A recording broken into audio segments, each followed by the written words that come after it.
محترم حضرات،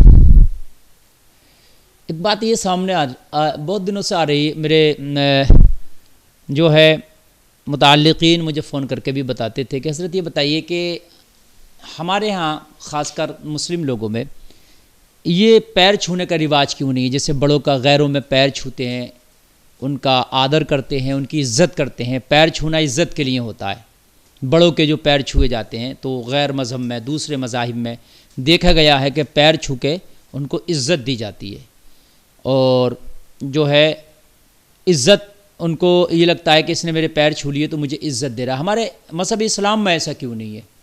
تو اس کے حوالے سے میں آپ کو بتاؤں گا۔ دیکھیے، سب سے پہلی بات تو یہ ہے کہ ان کے ہاں پیر چھوئے جاتے ہیں، اور پیر چھونے میں جس کے پیر چھوئے جاتے ہیں اس کو عزت دی جاتی ہے، لیکن جو چھو رہا ہے تو پھر اس کی عزت تو اس اعتبار سے بہت کم ہو جا رہی ہے۔ ایک آدمی کھڑا ہے اور ایک بندہ اس کے پیر چھو رہا ہے، تو جو چھو رہا ہے وہ تو ایک دم پیروں میں گر گیا۔ اور اسلام نے کسی کو گرایا نہیں ہے، اسلام نے مساوات کا سبق دیا ہے، برابری کا سبق دیا ہے۔ جب آپ نماز پڑھتے ہیں، جب رب کی بارگاہ میں کھڑے ہوتے ہیں، تو آپ دیکھتے ہیں کہ صف میں غریب ہے، امیر ہے، گورا ہے، کالا، سب ایک ہی قطار میں کھڑے ہو جاتے ہیں، ایک ہی لائن میں کھڑے ہو جاتے ہیں۔ مذہب اسلام مساوات کا سبق دیتا ہے، یہی تو اس کے اندر خوبی ہے۔ یہ چھوٹا بڑا مذہب اسلام میں نہیں ہے۔ مذہب اسلام میں امیر و غریب نہیں ہے، مذہب اسلام میں کالا اور گورا نہیں ہے، مذہب اسلام میں آقا اور غلام نہیں ہے۔ مذہب اسلام مساوات کا سبق دیتا ہے۔ ایک ہی صف میں کھڑے ہو گئے محمود و ایاز، نہ کوئی بندہ رہا نہ کوئی بندہ نواز۔ یہ مذہب اسلام ہے۔ اب آپ کسی کے پیر چھو رہے ہوتے ہیں تو جس کے چھو رہے وہ تو بڑا ہو گیا، لیکن جو چھو رہا ہے اس کی عزت تو پیروں میں کھند گئی نا۔ تو مذہب اسلام جو ہے کسی کی عزت کو پیروں میں کھوندنا نہیں چاہتا۔ دوسری ایک چیز یہ ہے کہ جب کسی کے پیر چھوئے جاتے ہیں تو پیر چھونے کے لیے جھکنا پڑے گا، بغیر جھکے تو پیر چھو نہیں سکتے آپ۔ پیر نیچے ہیں، آپ کے ہاتھ اوپر ہیں۔ اور ہمارے شریعت میں، شریعت محمدی صلی اللہ علیہ وسلم میں جھکنا کسی کے لیے تعظیم کے لیے حرام ہے۔ تعظیماً بھی کسی کے لیے جھکنا حرام ہے، اور عبادتاً کسی کے لیے جھکنا یہ شرک ہے۔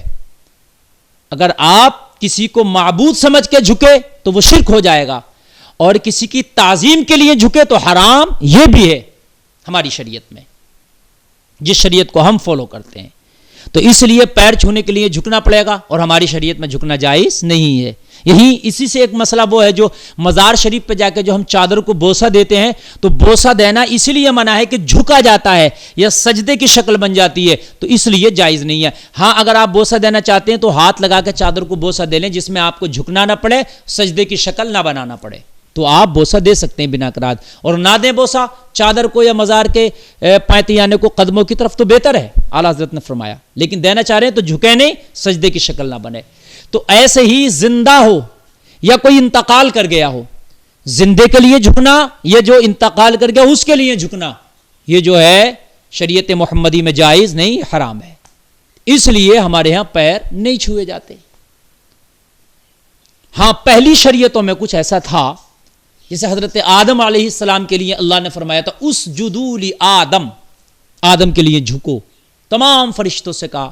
تو اس وقت جو تھا سب سے اعلیٰ قسم کی جو تعظیم ہوتی تھی وہ جھک کر ہوتی تھی۔ تو اعلیٰ قسم کی تعظیم رب کرانا چاہتا تھا، تو پھر اللہ نے جھکنے کا حکم دیا۔ وہ بہرحال وہ ایک لمبی بحث ہے۔ فرشتے جھکے اور ابلیس، فسجد الملائکۃ الا ابلیس، تمام فرشتے جھک گئے، سجدہ تعظیمی کیا انہوں نے، لیکن ابلیس کھڑا رہا، وہ نہ جھک پایا۔ تو اس وقت کی شریعت میں وہ تھا جھکنا، تو جھکنے کا حکم تھا، لیکن اب شریعت محمدی میں جھکنے کے لیے منع کیا گیا۔ تو اس لیے پیر اگر کسی کے پکڑو گے آپ یا چھوؤ گے تو وہ آپ کے پیر چھونا جو ہے وہ حرام ہو جائے گا۔ اس کی وجہ یہ ہے کہ جھکنا جائز نہیں ہے۔ کیا اپنے والدین کے بندہ پیر چھو سکتا؟ ہاں، والدین کے پیروں کو بوسہ بھی دے سکتا، لیکن وہ اس سجدے کی شکل بنا کر نہیں، جھکنے کی شکل بنا کر کے نہیں۔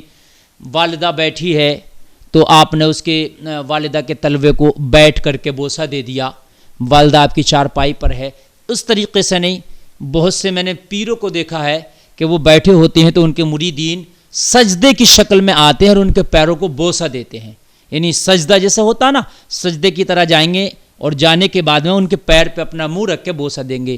یہ جائز نہیں، یہ حرام ہے، کتنا بھی بڑا پیر کیوں نہیں ہو میرے پیارے، جھکنا شریعت محمدی میں جائز نہیں ہے۔ اللہ کے رسول صلی اللہ تعالی علیہ وسلم کے لیے صحابہ جھکتے نہیں تھے، تعظیم صحابہ سے بڑھ کر کوئی نہیں کر سکتا، مگر وہ جھک کر نہیں کرتے تھے۔ ہاں، شریعت محمدی میں اگر کسی کی تعظیم کرنا ہے تو وہ کھڑے ہو کر، تو صحابہ کرام رضوان اللہ تعالی علیہم اجمعین جب میرے آقا کریم صلی اللہ تعالی علیہ وسلم ان کے درمیان آتے تو وہ اٹھ کے کھڑے ہو جاتے، وہ کھڑے ہو کے میرے نبی کی تعظیم کرتے۔ تو وہ ہمارے لیے بھی جائز ہے۔ آپ کا کوئی پیر ہے، استاد ہے، والدین ہے، کوئی بڑا ہے، کوئی عالم ہے، آپ کا امام کوئی آ رہا ہے، آپ اس کی تعظیم کرنا چاہتے ہیں تو بیٹھے ہیں تو کھڑے ہو جاؤ، یہ تعظیم ہے۔ کھڑے ہونا تعظیم ہے ہمارے ہاں، جھکنا تعظیم نہیں ہے، ٹھیک ہے؟ یہ بات تو صاف ہو گئی۔ تو ہمارے یہاں کھڑے ہونا ہے۔ ایسے ہی ہم سلام پڑھتے ہیں اپنے نبی پر، پھر تعظیماً ہم کھڑے ہو جاتے ہیں، کبھی کبھی بیٹھ کے بھی آپ پڑھ سکتے ہیں سلام۔ بہت سے لوگ سوچتے ہیں شاید کھڑے ہو کر ہی کیوں پڑھتے ہیں، جن کو کھڑے ہو کر پڑھنے میں اعتراض ہے وہ بیٹھ کے پڑھ سکتے ہیں۔ اگر آپ کو کھڑے ہو کر پڑھنے میں کوئی اعتراض ہے تو آپ بیٹھ کے پڑھ لیجیے سلام نبی کا، لیکن کھڑے ہو کر ایک تعظیم ہے، ایک تو سلام پڑھ لیں پلس آپ تعظیم کر رہے ہیں، تو اس لیے آپ کھڑے ہو کر سلام پڑھیں، پھر اچھی بات ہے، سونے پہ سہاگا ہے، یہ تعظیم کی بات ہے۔ تو اب ہمارے اسلام میں کیا ہے؟ جیسے غیروں کا طریقہ تو کوئی آیا اس کا پیر چھوا ہے، کوئی جا رہا تو پیر چھو رہا، تو پیر چھونے سے کوئی فائدہ نہیں ہے۔ جس کے پیر چھوئے گئے نا اس کو کچھ ملا، اور جس نے چھوئے نا اس کو کچھ ملا۔ آپ مجھے بتائیے کیا ملتا ہے؟ پیر اگر چھو لیے کسی نے تو کیا ملا؟ چھونے سے کچھ نہیں ملا، بلکہ آج کل تو کرونا چل رہا ہے تو چھونے سے اور نقصان ہو جائے گا، چھونا منع ہے۔ پھر ایسا کیا ہے کہ جو مذہب اسلام میں ہے کہ جس سے فائدہ بھی ہو، تو اگر آپ کسی کو مل رہے ہیں یا کسی سے وداعی لے رہے ہیں، جدا ہو رہے ہیں، تو مذہب اسلام نے رکھا ہے سلام۔